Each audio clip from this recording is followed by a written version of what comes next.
So we talked about a Pelton wheel last time. I'm not sure. This is apparently a mine. So providing motion probably for grinding ore, I would think. But it's being run.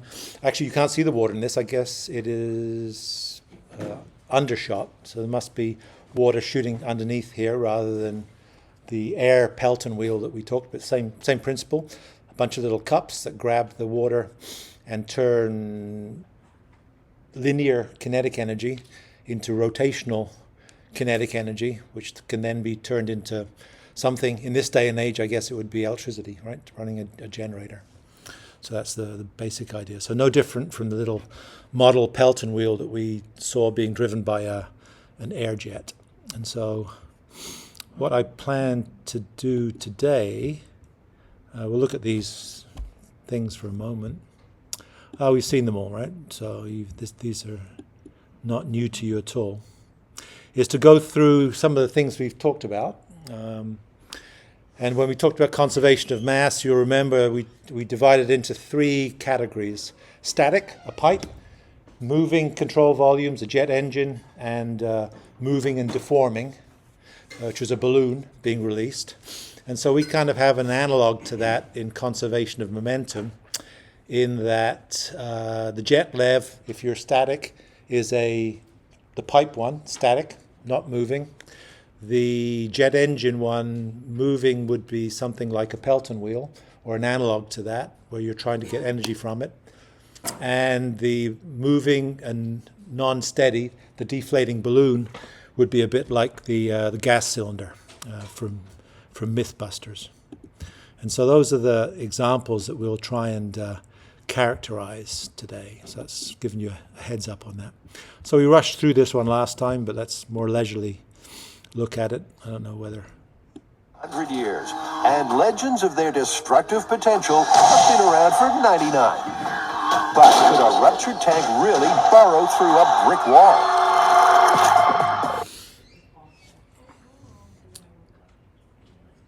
Into the next. I still don't know why it doesn't play it through the speakers, because it's an HDMI cable. Here we go, shearing the regulator off a tank. Attempt number 2. In 5, 4, cross your fingers, 3, 2, 1.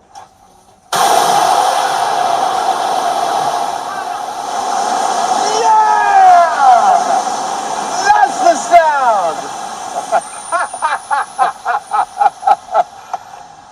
That is a lovely, lovely sound.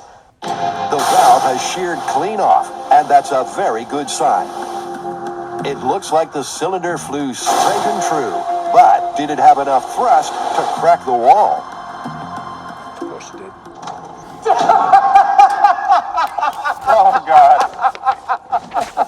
It was the lard that did it. The lard, they must have greased the 40 runners. miles per hour, the air tank turned the cinder block to cinders. It even put a fair dent in the wall 6 feet behind it.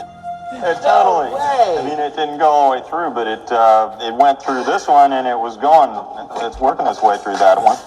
I was ready to see this as not possible. I was totally expecting it not to actually work, because it's one of those apocryphal tales, and everyone we talked to had heard the story, but no one knew anybody that it happened to. You know, this was an optimum situation for this. So not so good, I guess, if that's an outside wall and you're on the 5th floor of a lab building, I guess, right? Yeah, all of a sudden have a yellow cigar coming out of the wall into the parking lot. And what else we got? Oh, we did that. That's boring. I guess we can do it. Yeah, boring. And anything else? Yeah, this is one. Oh, no, this is a different one. Another Pelton wheel. There's electric quiz for Friday. Do you have class? No class. I mentioned last time. I noticed you weren't here last time. Although your friend was. The complaints department, right? That was behind us. No. Coming around last week. Yeah, I know, last week. I did the math on that calculation, right? I had to change the score. So 100 people getting 80%, that's 8,000 points. You add an extra 100 to it, that's 81. So it changes the average from 80 to 81. So I thought that was right. I did that on the way to my office on Monday. So this is, yeah, this might get actually pulled. I remember this is the one where the guy complained and got the video pulled down. It's a guy in Australia who's taken a washing machine with a motor in it and turned that washing machine with a rotor into this Pelton wheel and runs down from his property a hose that comes into this box, squirts on the Pelton wheel and generates electricity. And I think that's exactly what this is. That's his dog in the ground. And it's New Zealand. So I might have to take this off before I upload it. But you get the, it's quite a clever machine. So the idea is it comes through this box. This box, I think, has a, did we see it already, had a Pelton wheel in it? This is the water coming down the mountain. It hits this wheel. Don't know if we can see it. There, spinning. Do you see the wheel? You can see it spinning at a high rate of speed. It's just these little cups that are attached to the wheel that are on the spindle, which would have been the rotator in the tub. Of course, the rotator has an engine on it, and the engine is a motor is a generator. If you apply a force and harvest the change in the magnetic field and the coils to do that. So quite clever. So anyway, we'll do that. So that's what we'll do. So any more complaints today? No complaints. All right. Well, last time, this is what we talked about. So you'll remember we were talking about conservation of mass or momentum. This is the example we went through with a weir all the way down, maximum force required to restrain it. You lift up the bottom of the undershoot weir, and all of a sudden the reactive force applied to it goes down.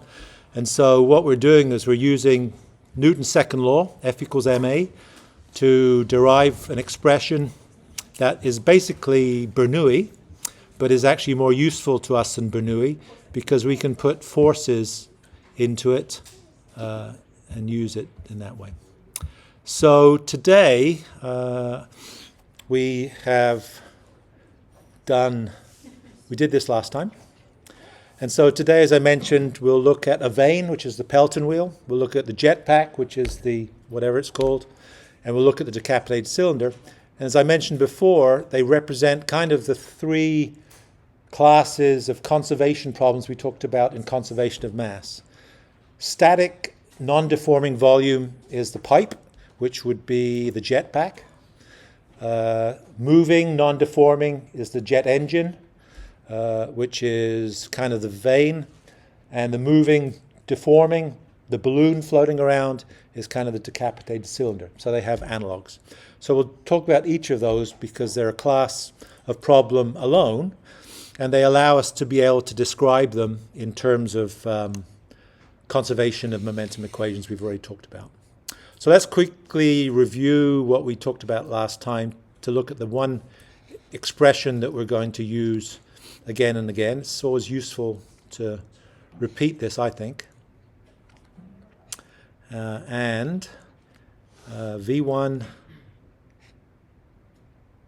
V2, A2, A1.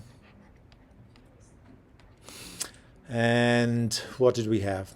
We had that the sum of forces is equal to a velocity multiplied by a mass flow rate. We know that this mass flow rate is equal to an area times a density times a velocity. And we'll refer to this velocity as W, the relative velocity coming out of the control volume, which might be moving. This control surface could be moving at some speed. There's a control volume, which is the thing that's inside the dotted line, however we want to define it. And we realize that these are actually three equations, Fx, Fy, and Fz, according to the Cartesian directions. And I'll remove those. And so if we want to do it in one particular direction, we can do it in one particular direction. This is a summation here. We have to define a coordinate system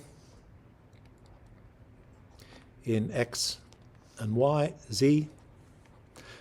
Z is always positive upwards. X can be right or left, it doesn't matter, but Z is always upwards because gravity acts in the opposite direction.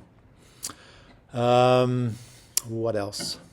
So in terms of these velocities, this is also equal to, also has been equal to times v, but we want to use it as relative velocity.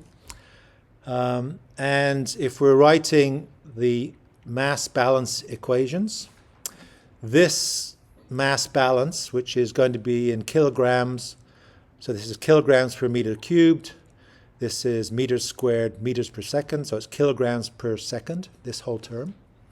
So this mass balance equation, if we look at our sign convention, because it's a dot product relative to the normal coming out here, this is aligned in the direction of normal, so out is positive, into the control volume is negative. And if we look at mass times the momentum equation, in other words, this velocity term, this is Cartesian. So this is positive x direction. This is positive x direction for each of these. And the reason for that is that the force is relative to the Cartesian directions, and it's relative to our reference frame, static in this world that we're sitting in here. And so this isn't a relative velocity, this is an absolute velocity relative to static. And the other thing that you need to know and understand is this beautiful fire engine boat, which we've drawn many times. And that is if you have the hose at the front of here squirting at velocity w relative to this boat, and the control volume is moving at some velocity vcs, then relative to a static observer, the sum of those is just the vector sum. So v static is equal to v control surface plus w, just from this simple diagram. And so this is the only term that you'll ever need to use. And so we'll talk about how we'll use it for those three things. So the first thing is the jetpack, which we've already done.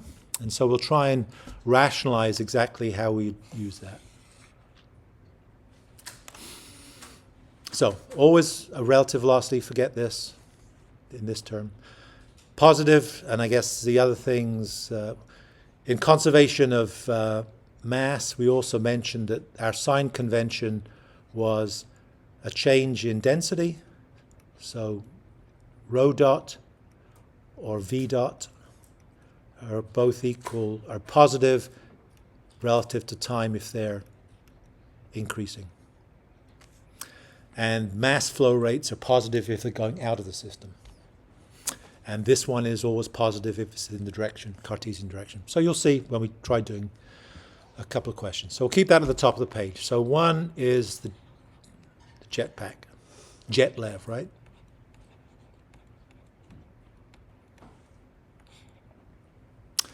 So let's talk about what that is. Let's do a very simple characterization of it. This is the guy or gal that's sitting on top of it. We have into this water that's going in at some velocity v2 and is coming out at some velocity v1.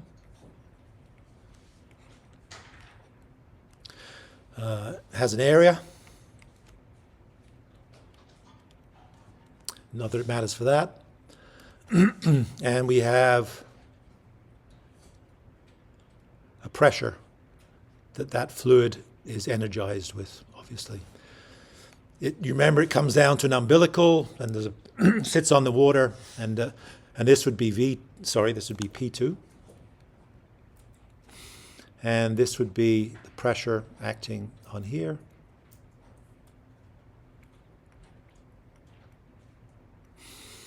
And this would be P1. And I suppose we could think about having a control volume that goes around this, which would be outlining this.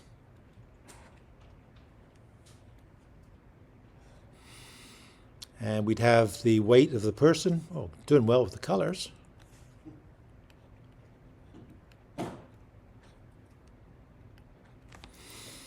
And we have X and Y. If you remember what we did last time, X and Z. So if you remember what we did last time, we had this person as a big cylinder, a thin, skinny cylinder come down, and we had the water that it hit. And we used Bernoulli to look at the velocity at this particular point, which we called point 3, and the pressure, which is at this point, which is point 4. So we're not doing that this time. This is just the elevated part up in the air. We're cutting it off of the person's feet, so it's in the air. And we're going to use this expression to be able to solve that. So sum of forces in the z direction, right? We'd want to resolve vertically because that's what's controlling it, is equal to Vz times mass flow rate, sum of, which is equal to Vz times area times density times velocity. And so we could start filling these things in. So if we go below, sum of forces in the z direction, if this is mg, this is in the vertically down direction. We have acting upwards plus P1A1.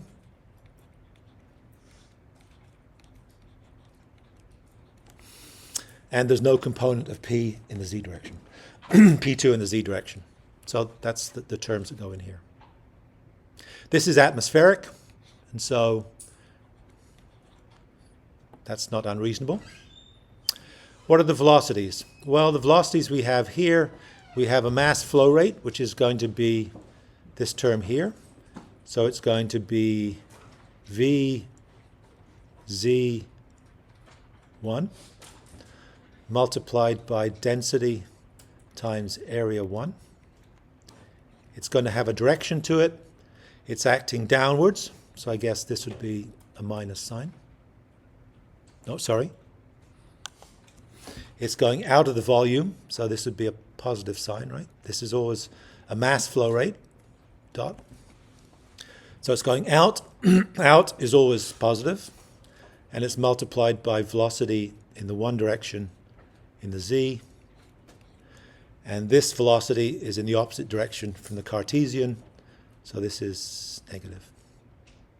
So we have mg is equal to negative cancels, so it's v1 squared rho a.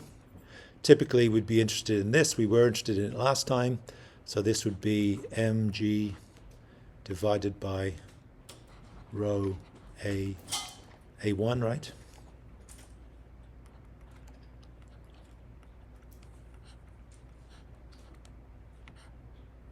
And if you looked at the expression we had last time using Bernoulli, it's exactly the same expression. And so all it tells you, I guess, is you have to get a velocity. This is v. And to get the velocity, it makes sense that if you have a heavier person, you need a larger velocity. If you have a less dense fluid, you need a larger velocity, and it also scales with the area. Or if you're on a different planet, I guess you need less velocity. If you're on the moon where g is a sixth, then you'd need relatively less velocity to be able to lift it. So you could design something for that. So that's the application of this. Okay? Amazing. Fine. Good. Next one, Pelton wheel. So this is, I guess, in terms of what we're talking about. So this is static. and non-deforming. Actually, all of the ones we do are non-deforming. Static and steady. Static because it's not moving, sitting in there. Steady because mass flow rate in equals mass flow rate out. Second one, Pelton wheel. Kind of. Or vane. It's not quite that. We'll talk about rotational momentum tomorrow. We won't, but you'll see about it, which is truer to this thing, but an analog to the Pelton wheel. And this, of course, is moving and steady. So that means mass flow rate in equals mass flow out is steady state. And so the idealization of this is a vane. My idealized Pelton wheel is this. This is the structure.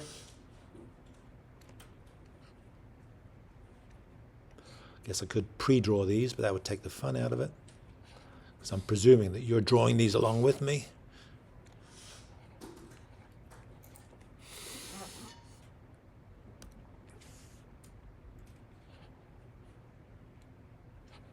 Actually, I've probably drawn it too small, but fine.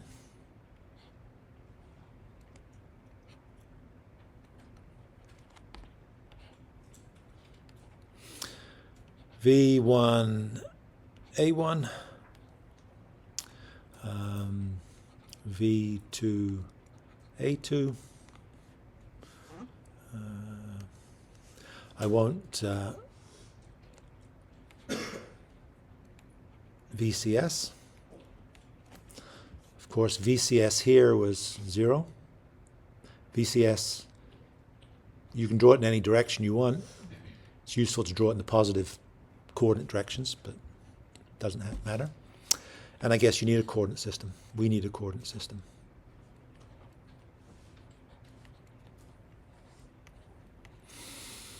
Is that all we need? Okay. Aha, yes. And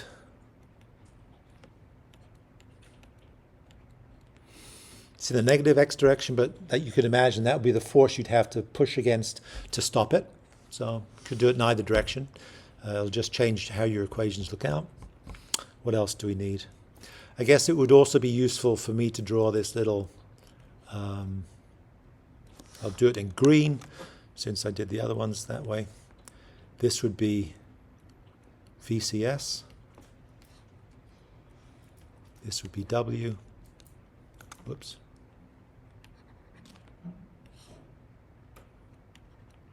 And this would be V static. So remember this.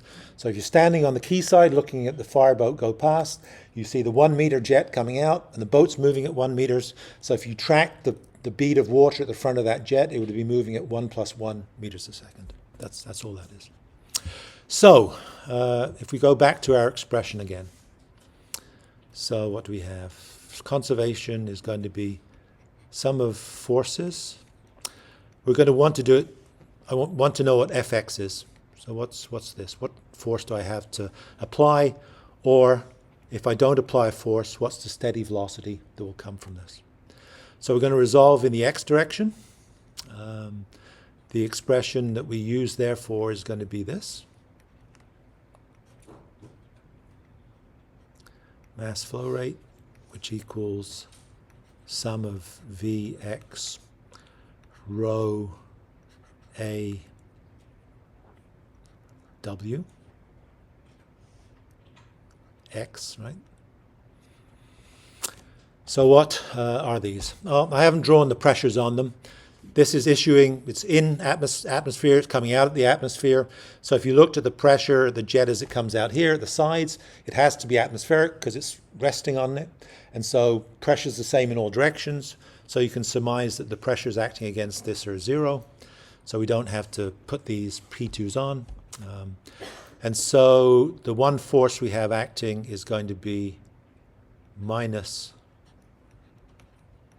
Fx because it's in the opposite direction to the coordinates.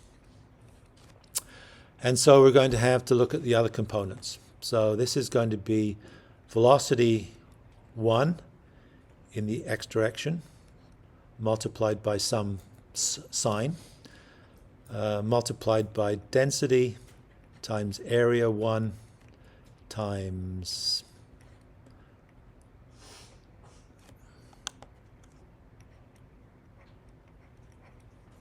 W1, velocity into the system. So yeah, I guess this gets a bit hairy in that regards.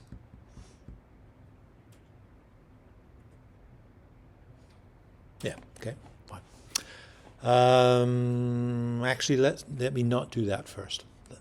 So this is, I guess, this is the trick. And it's easier if I do it this way.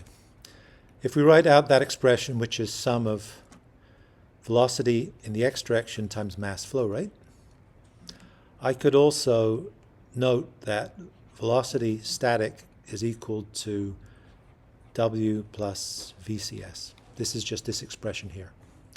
I could substitute that into here, and if I did that, I would get sum of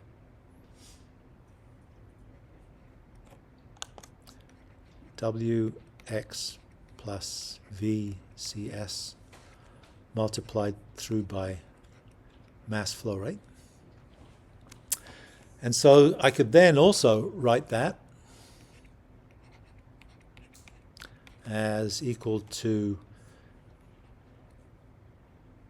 sum of W mass flow rate plus sum of VCS mass flow rate.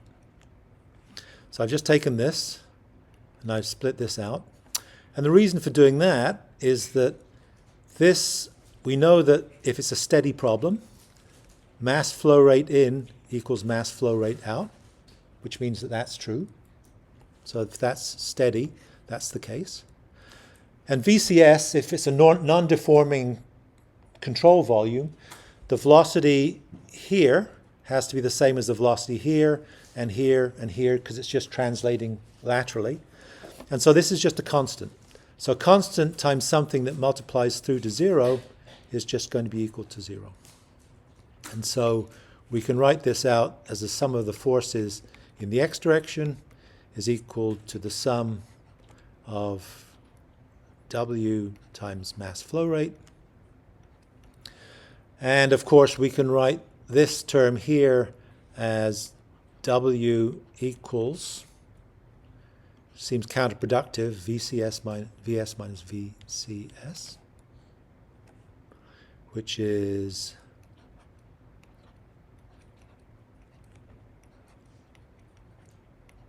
seems convoluted, but trust me, he says.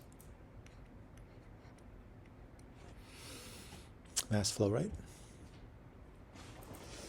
And then we can write this out in full. And so what we can do is we can, so this allows us to get that. I guess I could have done that later. So what do we have? We have minus fx, because of this, is equal to v1 in the x direction. So this is a hose. It's coming in. You're standing static, and the hose is coming in from you at velocity v1. And that is minus vcs, which is the velocity of the vane, multiplied by density times area 1 times relative velocity 1.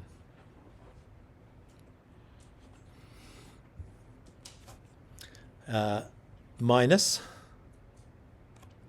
what do we have? Well, we're going to have a velocity at this point in the x direction, and of course this is going to be v2 in the x direction minus VCS multiplied by rho A2 W2. And this velocity here is actually going to be V2 in the x direction component It's upwards only, so this is equal to 0. So we lose that term. And so it turns out we could also write this term in the same way. I guess, yeah, I've messed that up, I think.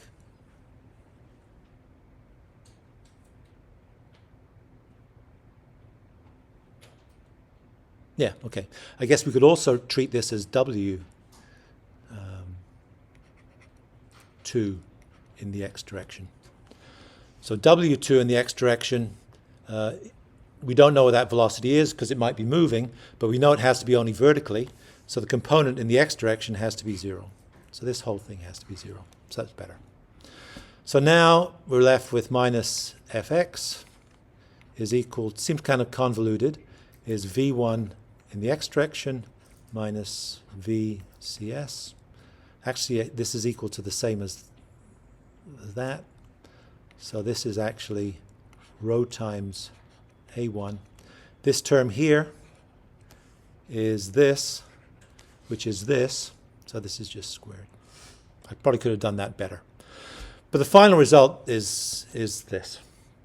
So you can see that there are two possible kind of end-member behaviors. One is that you release the vane, so fx is equal to 0, and it goes on its merry way. And if fx is equal to 0, the only way you can get this term to be 0 is if v1x, which we know, it's the hose that's squirting, is equal to vcs x. And so if you're squirting from a static hose at a velocity 1 meter a second, the vane is moving at that velocity if it's not got a force applied to it. This is the final result. So that's just derived from that. It doesn't matter what the areas are. The only way that that can actually be 0 is if the bracketed term is equal to 0. The other condition is that it's static and you're holding the velocity 0. So if that's the case, then minus fx is equal to, this is 0, is equal to v1x all squared multiplied by rho multiplied by a1. I guess we didn't do the sign convention. This sign convention would be Cartesian direction positive.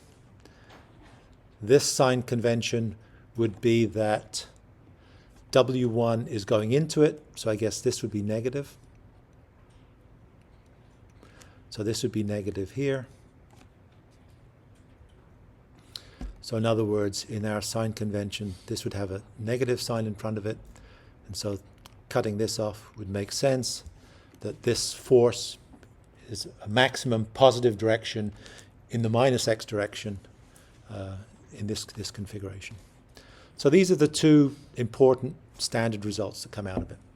And that is, if you hold it static, then you get maximum force to hold it static. A little bit like the undershot weir, right? When the undershot weir was all the way down and the fluid was hydrostatic behind it, that was the maximum force that was applied. Nothing's moving, and so that's what the maximum... It's a little bit different here because in this particular case, you're killing momentum of a fluid. This is the v squared term, kinetic energy, half mv squared, kind of. And if you release it, so you have no force applied to it, then that's the maximum velocity you have. Okay? So it was a bit convoluted what I did, but the standard result, you have to understand the standard result. Okay? The other relevance of this is that we mentioned that the Pelton wheel, going round and round, we can use to generate power. Of course, the Pelton wheel is in an arc, and this vane is just going horizontally. So you could think of that as being a Pelton wheel that just happens to have an infinite radius, right? It's going horizontally. And you can think of it as the angular velocity as it goes around the circle.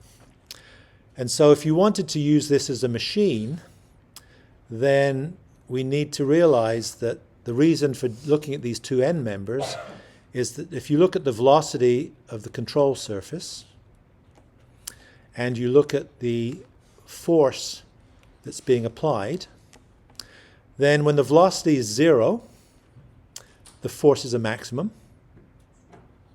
So that's this point here. And when the force is 0, then the velocity is a maximum.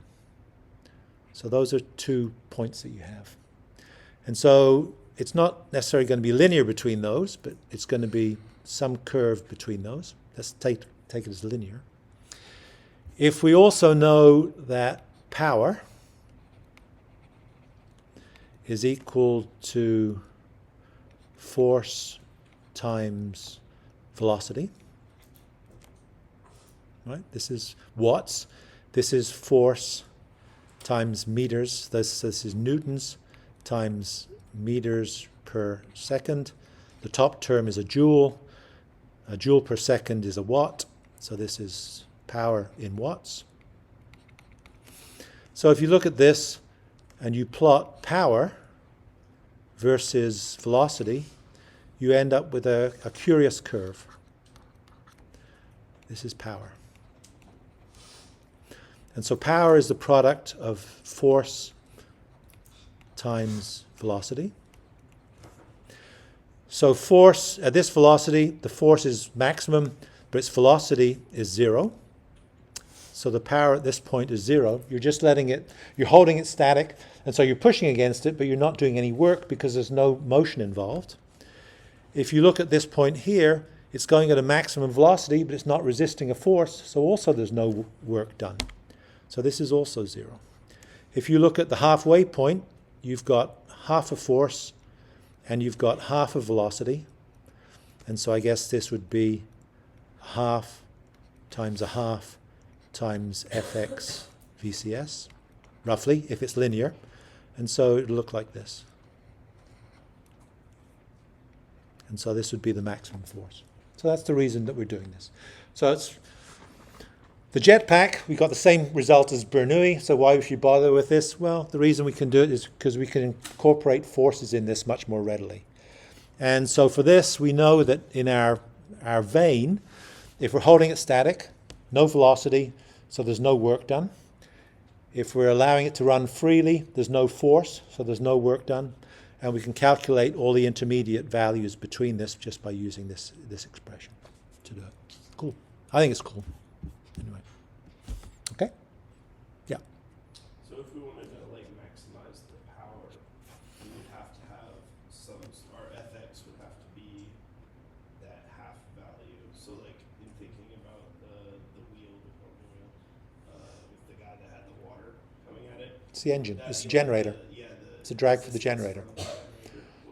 To be optimal would be that. Yeah. Half. So the resistance is that you're turning a coil in the magnetic field, right? And that's the resistance. It's like regenerative braking on a car, I suppose, these days. I would have said a locomotive, but a car these days. Okay? Amazing, isn't it? Isn't that good? Fine. All right.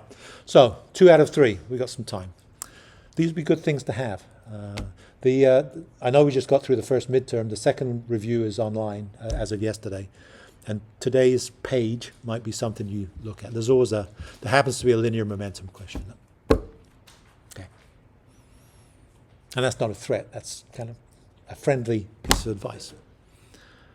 All right. Number 3 is decapitated gas cylinder.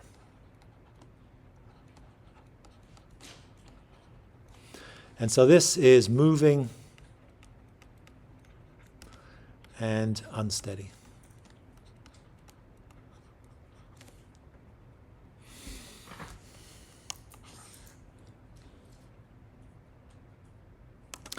And so, what was it? That's a bad cylinder. It's also a bad cylinder. But you get the idea. Could draw it as a square, I suppose. Why don't I draw it as a square?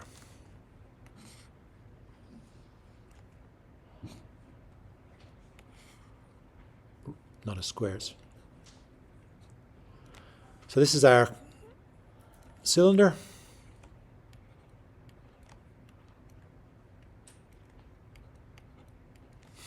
Let's use our same color convention.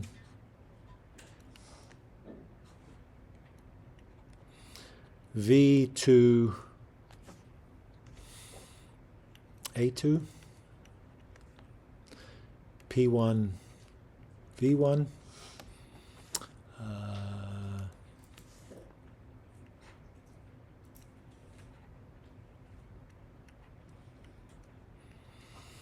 P2 A2 also, I guess.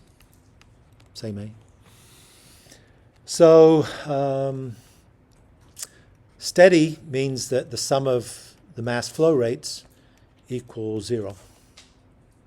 Unsteady means that that's not true.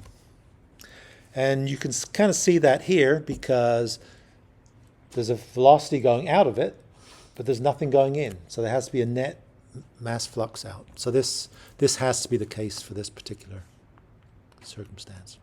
So that doesn't change anything for us. That merely means that we can,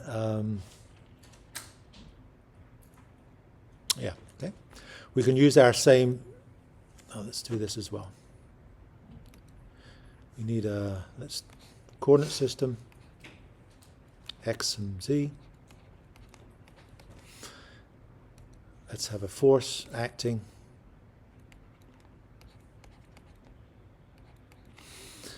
And if we, what would this be? This is atmospheric.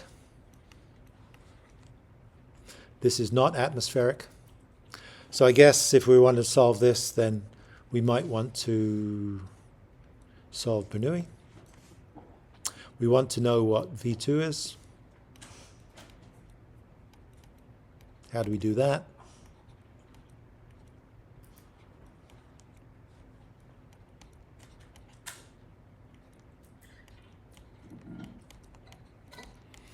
So we have to use this sometimes.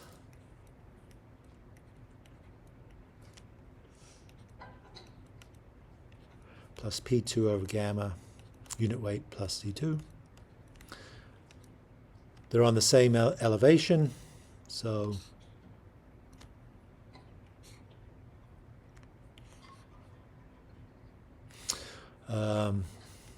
clearly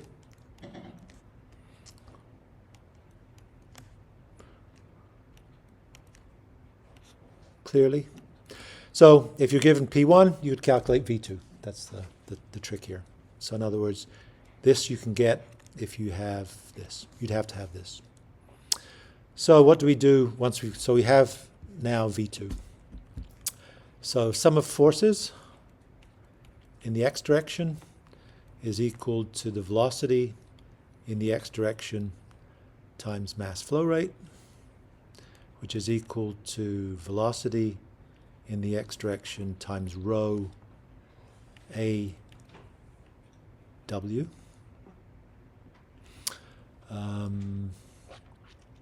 Okay, summation, I guess. There is only one velocity, so we don't have to put the summation on this other side. I guess we could start substituting what these terms are, and we have to take care of the sign convention. So force here is positive, so plus Fx is equal to Vx times density times area times the velocity coming out of this. Clearly the velocity coming out of this is really going to be W, right? Because it's being controlled by the pressure in the moving cylinder. So you have to see that this has to be W. And so what you could do is rewrite this in terms of the fact that this term has to be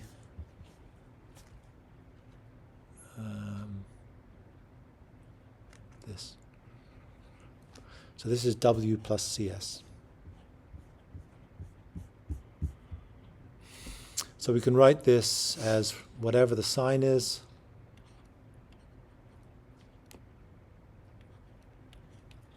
for this term, multiplied by rho, multiplied by A, multiplied by W. This is W1, and I guess it's in the x direction.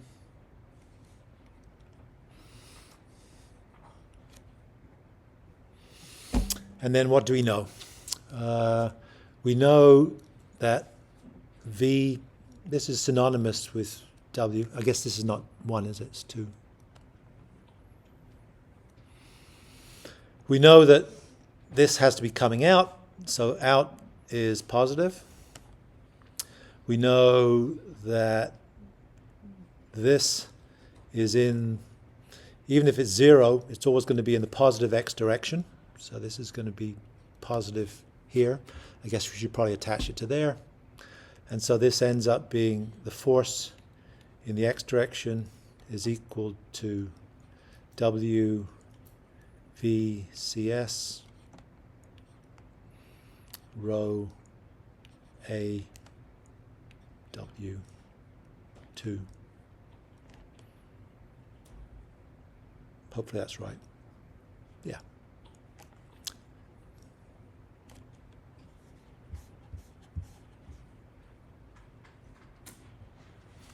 There's a plus here. I got that wrong. So that's why it looks wrong, right?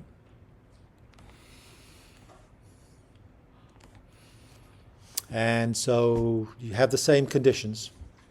So the two end members,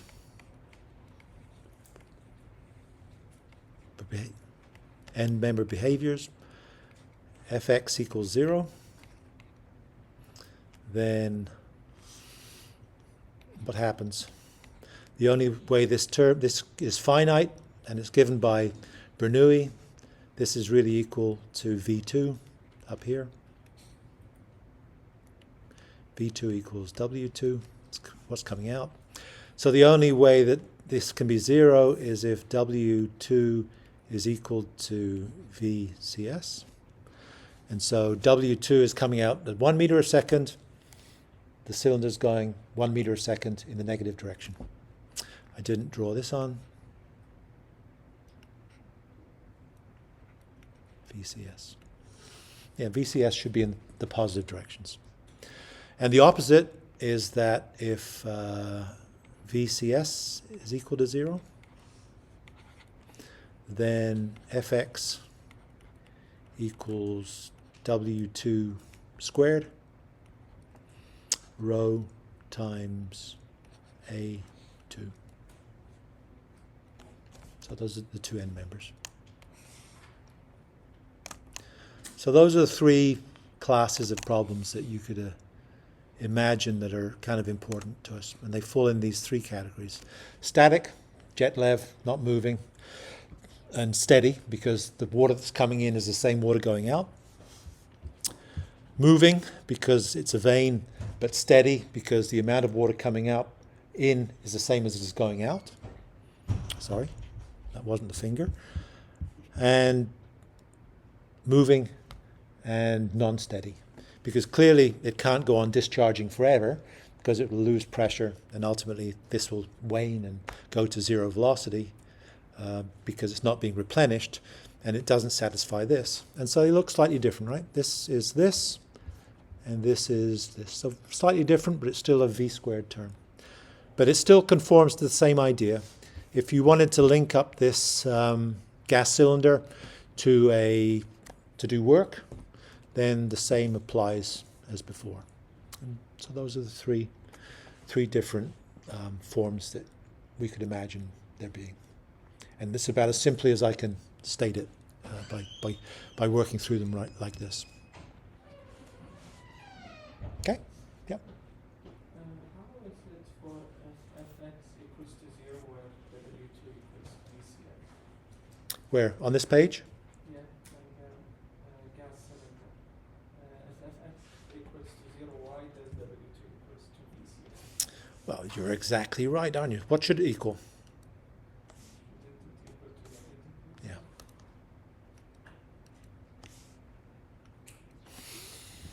And that's exactly right. Velocity in this direction, VCS, is towards the left. Thank you. That's exactly right. Yeah? One. So they're really only a consequence of Newton's second law, right? F equals ma. That's really what we're doing. But we're accounting for ma, and we know that this is equal to d mv dt. And we'd recognize that, if we go back, I won't inflict this pain on you, but if you go back to Reynolds transport theorem, this is this term here, which is just the forces. And all it is accounting for the forces that have to be applied to either change the momentum of fluids or change pressures that are acting on the vein. And so the momentum change is really what's driving this. The water's coming into the vein, it's coming in at some high velocity. All of a sudden the velocity here is going to 0 in the x direction because it's all going upwards, and killing the velocity from a big number to a small number here is the same as using Bernoulli between the velocity here and a 0 velocity here to calculate the pressure, like a pitot tube, is really all we're doing. But we're doing it in a bit more sophisticated form, because what we can do is we can draw a control volume around the system to represent it, and that's kind of what we're doing. That looks like this. Or if you wanted to, you could think about this as being the control volume. This slither of blue fluid could be the control volume as well.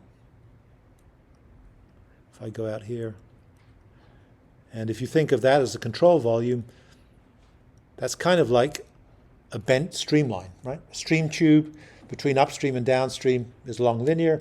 Bend it in half, and half of it going vertically. Bernoulli doesn't care that the direction of flow has changed. It's always a streamline velocity. But in this kind of analysis, we need to accommodate that somehow. But we could have solved this problem using Bernoulli if you wanted to, by figuring out what the area was that this impinges on, calculating the pressure as you kill the velocity. It'll be proportional to the velocity squared. I'm not sure we could do much about the moving control volume so readily, and it gets a bit complicated, but these general expressions hold. They're only slightly different from each other. It will always be a velocity squared term somehow. It'll always be a density, and it will always be an area, as you see in both of these things here. And how does it look on this one? Yeah, again, a velocity squared term, a density, and an area acting against a force. So it'll always have that same form. And it has that same form because you have to add apples to apples. And so this has to be in newtons, and this has to be in newtons. So it would be in meters squared per second squared per kilogram per meter cubed per meter squared. So it would be in meters per second squared per kilogram, right? So meters squared, kilogram meters per second squared. So a Newton is the force required to give 1 kilogram an acceleration 1 meter per second squared. So by definition, we're equating forces across it. So, have I outstayed my welcome? 2 minutes to go. Any other questions? This would be a good class to review as you get to week 11. So as I mentioned earlier, I don't think anyone has come to sense that the review stuff, even though it's in week 11 and we're week 7, is online now. The stuff for the second midterm ends on Friday. The only thing we have to do with this class now, we won't go through the vein, but you can see an example, is to do rotational behavior. And there is not a rotational momentum question on the test. So you can do that in relaxed mode. So.